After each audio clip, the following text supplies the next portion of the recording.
Many people ask, how can it be that such a powerful nation as the country of Israel not able to solve the security issues and problems, and so for so many years it's only sort of in a defense mode, such called as a bunker mode.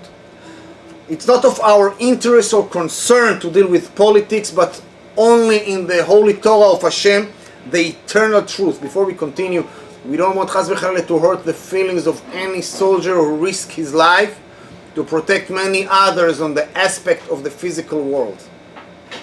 The Torah Kedosha said to us, כי תצא למלחמה על אויביך ונתנו השם אלוקיך בידיך ושבית שביו. When you're going to go out on a war on your enemy, and Hashem your God will deliver him into your hand, and you will captive his captivity.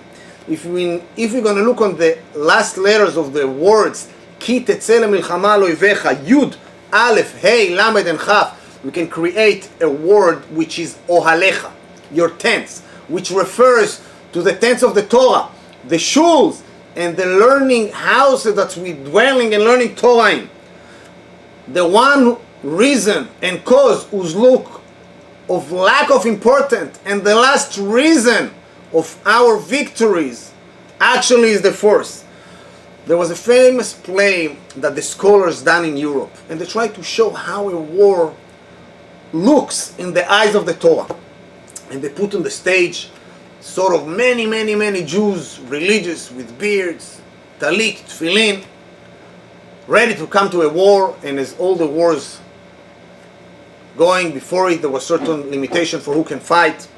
And the first voice came out, who's the man who built a new house and didn't inaugurate it, didn't initiate it, should go home?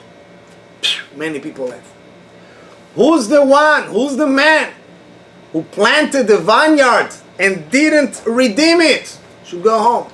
Way more other people went home. Who's the one who betrothed, engaged a woman and didn't marry her? Way more people went home.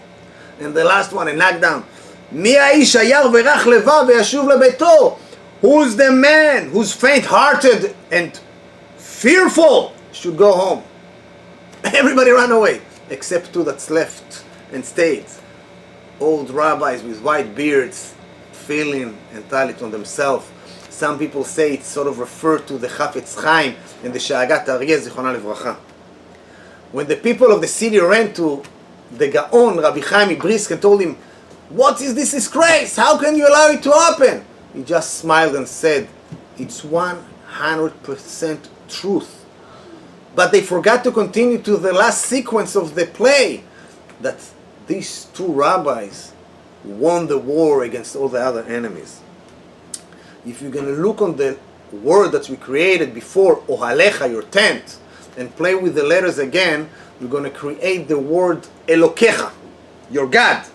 Because chas v'chalila, if we're going to forget Hashem blesses Thee, the creator of the world, in all our actions, big or small, and we will dream and live in an illusion that we can manage without Him, chas v'chalila, the attribute of judgment that comes and allude in the name of Elohim, which strike us, chas v'chalila.